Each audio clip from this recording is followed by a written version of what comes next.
அனைவருக்கும் வணக்கம். நம்ம டெய்லியும் banking and SSC point of வியூல 5 கொஸ்டின்ஸ் கரண்ட் அஃபேர்ஸ்லேருந்து பார்க்குறோம்.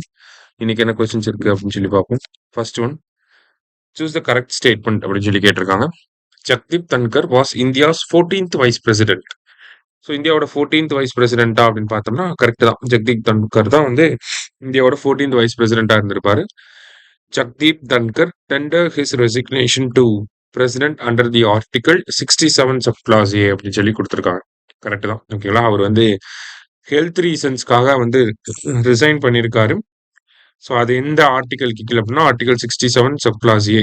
சரியா? ஸோ ரெண்டுமே கரெக்ட் ஸ்டேட்மெண்ட் தான். போத் கரெக்ட் அப்படிங்கிறது கரெக்ட் ஆன்சர். சரியா? அடுத்தது, the launch vehicle of NISAR satellite.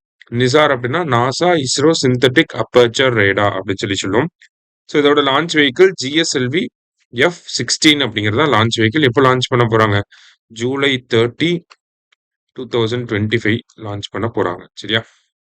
அடுத்தது, choose the correct statements. NISAR satellite will be launched on July 30, 2025. Correct தான்.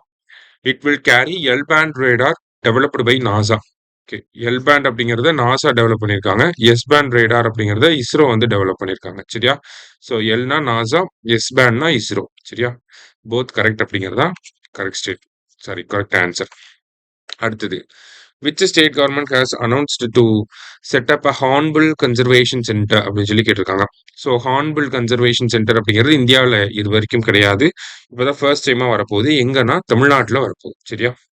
லாஸ்டா, which of the following country has announced to leave UNESCO அப்படின்னு சொல்லி கேட்டிருக்காங்க.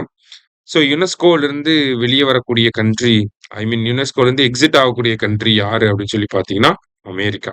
சரியா? அவங்க ரீசெண்டாக வந்து யூஎனோட human rights council, WHO, Paris agreement இந்த மாதிரி எல்லாத்துலேருந்து வெளியே வந்துட்டு இருக்காங்க. அந்த வகையில் யுனெஸ்கோலேருந்து வெளியே வர போறாங்க. சரியா? இன்னைக்கு 5 கொஸ்டின்ஸ் பார்த்துருக்கோம். தேங்க்யூ. சுரேஷ் IAS அகாடமி, வெற்றியின்